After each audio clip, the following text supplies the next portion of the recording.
Okay, bismillahirrahmanirrahim. Assalamualaikum warahmatullahi wabarakatuh. Alhamdulillahirabbil alamin wassalatu wassalamu ala asyrafil anbiya'i wal mursalin sayyidina Muhammad wa ala alihi washabbihi ajmain. Qala rabbi shrah li sadri wa yassir li amri wahlul 'uqdatam min lisani yafqahu qawli. Baik, mari kita mulakan kelas kita pada pagi ini dengan umul kitab Al-Fatihah. A'udzubillahi minasyaitonir rajim. Bismillahirrahmanirrahim. Alhamdulillahi rabbil alamin arrahmanir rahim maliki yaumiddin iyyaka na'budu wa iyyaka nasta'in ihdinas siratal mustaqim siratal ladzina an'amta 'alaihim ghairil maghdubi 'alaihim waladdallin. Amin. Baik, untuk hari ini insya-Allah Ustaz akan beri sedikit penerangan tentang satu subjek dalam sistem kafa kelas Al-Quran dan Fadha'in kita, iaitu yang dinamakan subjek jawi dan qad. Okey, baik, untuk pengenalan ni insya-Allah Ustaz akan menerangkan sedikitlah tentang apakah silibus yang ada di dalam subjek jawi dan qad bagi tahun 2 insya-Allah. Baik, nama Ustaz Hakimi, dan marilah kita teruskan pembelajaran kita pada hari ini insya-Allah. Okey, yang pertama adalah pengenalan jawi dan qad. Insya-Allah di dalam jawi untuk tahun 2 ini, jawi dan qad ni kita akan ada 5 tajuk ataupun 5 topik yang mana kita akan cuba eksplorasi dan kita cuba untuk kita belajar bersama-sama sepanjang tahun ini insya-Allah. Yang mana jawi ini sebagaimana kita tahu, jawi adalah satu khazanah ataupun satu ilmu untuk kita masyarakat Melayu terutamanya dalam pandai membaca jawi. Jadi siapa-siapa yang pandai membaca jawi, insya-Allah dia boleh pandai membaca Al-Quran insya-Allah, sebab huruf jawi dan huruf Al-Quran ni tak jauh bezanya. Tak jauh beza. Sebab dia ada beberapa ajalah pertukaran huruf-huruf yang tak ada dalam bahasa Arab, dia ada dalam jawi. Sebab dia nak sesuaikan dengan percakapan orang Melayu kita. Baik, kita akan tengok satu persatu topik-topik yang ada di dalam subjek jawi dan qad bagi tahun 2 insya-Allah. Okey, topik yang pertama adalah suku kata terbuka dengan suku kata terbuka. Nanti Ustaz explain apakah suku kata terbuka ini. Okey, yang kedua adalah suku kata tertutup. Dia tambah dengan suku kata tertutup. Apa pula maksud suku kata tertutup ni pula? Nanti Ustaz akan explain sedikitlah untuk kefahaman kita bersama. Baik, yang ketiga adalah suku kata terbuka dengan suku kata tertutup, dan yang keempat adalah suku kata tertutup dengan suku kata terbuka, dan akhir sekali adalah rangkai kata. Baik, jadi Ustaz akan explain sedikitlah nanti apakah itu suku kata terbuka, apakah itu suku kata tertutup, untuk kefahaman kita secara umumnya lah, untuk permulaan ni insya-Allah. Baik, kita teruskan. Kita masuk dulu bab yang pertama, iaitu suku kata terbuka dengan suku kata terbuka. Baik, apakah itu maksud suku kata terbuka? Suku kata terbuka bermaksud suku kata yang diakhiri dengan huruf alif, waw, ya. U, I. Contoh yang Ustaz bagi, susu. Okey, suku kata sin, waw. Kalau diakhiri dengan waw ataupun huruf alif ataupun ya, itu dinamakan sebagai suku kata terbuka. Susu. Jadi su itu terbuka, su satu lagi adalah terbuka. Jadi terbuka tambah dengan terbuka. Jadi satu perkataan yang dinamakan sebagai perkataan kata terbuka lah. Dia bergabung jadi satu perkataan yang kita nampak dia macam ada alif, waw, ya. Susu. Jadi itulah suku kata terbuka tambah dengan suku kata terbuka. Baik, apakah yang murid-murid Ustaz akan dapat daripada pembelajaran ini? Murid-murid Ustaz akan mendapat mengenal, menyebut dan membaca suku kata terbuka dengan suku kata terbuka. Murid juga dapat menulis suku kata terbuka dan suku kata terbuka. Jadi kalau kita belajar dalam bab yang pertama ni, kita dapat kenal lah apakah itu suku kata terbuka. Ustaz dah bagi contoh dah. Perkataan yang diakhiri ataupun suku kata yang diakhiri dengan alif, waw, ya. Okey, baik. Itu adalah suku kata terbuka. Baik, seterusnya. Yang kedua adalah suku kata tertutup dengan suku kata tertutup. Apakah itu suku kata tertutup ni? Kita tengok maksudnya bersama-sama. Maksud suku kata tertutup adalah suku kata yang diakhiri selain daripada huruf alif, waw, ya. Maksudnya diakhiri dengan huruf apa?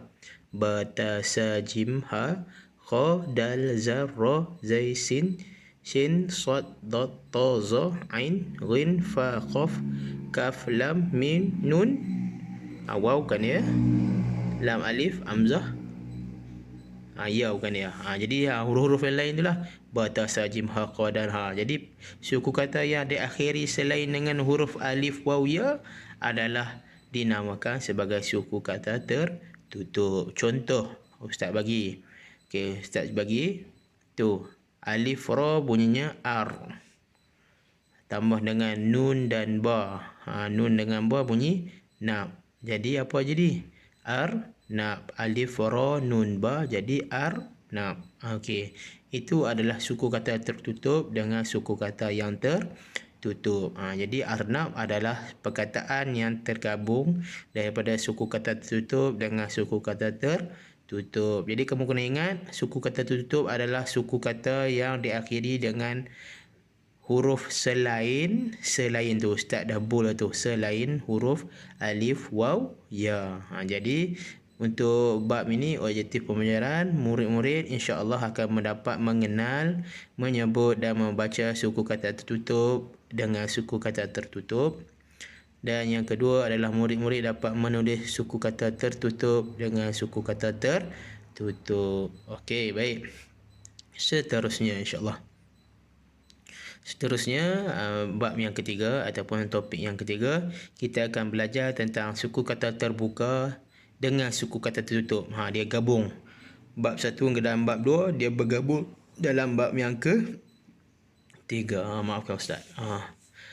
Jadi dia gabung dalam bab yang ketiga. Baik, apakah maksudnya? Ustaz ulang balik. Suku kata terbuka adalah suku kata yang diakhiri dengan huruf alif, waw, ya. Kalau tertutup selain alif, waw, ya. Ustaz bagi contoh. Terbuka di awal, lepas tu tutup belakangan. Kita tengok. Ustaz bagi contoh apa? Bawaw. Bawaw ni adalah terbuka. Jadi apa? Bu. Lepas tu belakang kaf, ya, ta, kit. Kalau akhir dengan ta, itu adalah tertutup. Jadi gabung jadi bawaw, ka, ya, kaf, ya, ta, jadi bukit. Jadi itu adalah terbuka tambah dengan tertutup. Itu bab yang ketiga lah. Jadi objektif pembelajaran sama juga seperti yang sebelum-sebelum ni. Murid dapat mengenal, menyebut, membaca suku kata terbuka lawan tertutup. Murid dapat menulis suku kata terbuka dengan suku kata tertutup. Okey. Seterusnya bab yang keempat, ni berlawan pula dengan bab 3. Dia mula dengan tertutup dengan terbuka. Okey, contohnya apa yang Ustaz bagi kat sini? Ustaz bagi contoh, dia bagi tertutup tu. Lam, mim. Jadi lam. Okey, mim ni bukan huruf alif, waw, ya. Jadi ianya tertutup. Jadi dia tambah pa, waw. Pa, waw. Jadi lampu. Lampu. Pu tu adalah terbuka. Jadi lampu adalah perkataan yang terbina daripada suku kata tertutup dengan suku kata terbuka. Baik, objektif pembelajaran sama juga. Murid-murid dapat mengenal, menyebut dan membaca suku kata tertutup dengan suku kata terbuka. Dan yang kedua adalah murid dapat menulis suku kata tertutup dengan suku kata terbuka. Baik, itu adalah 4 topik yang pertama lah. Yang pertama adalah terbuka dengan terbuka. Yang kedua tertutup dengan tertutup. Yang ketiga terbuka dengan tertutup. Yang keempat adalah tertutup dengan terbuka. Baik, dan yang kelima yang akhir sekali. Akhir sekali adalah topik rangkai kata. Rangkai kata ni adalah satu topik yang menggabungkan dua perkataan ataupun lebih lah untuk menjadi satu perkataan yang panjang sedikit. Okey, jadi maksud rangkai kata adalah gabungan beberapa perkataan menjadi rangkai kata ataupun perkataan yang panjang. Contohnya apa yang Ustaz bagi? Okey, tali kan, tali dengan leher. Leher sini, leher. Leher manusia, leher ayam, leher lembu dan sebagainya. Tali, leher. Jadi gabung jadi tali leher. Tali leher tie itulah yang kita pakai kat sekolah kan. Kamu pakai kat sekolah, Ustaz pakai kat sekolah.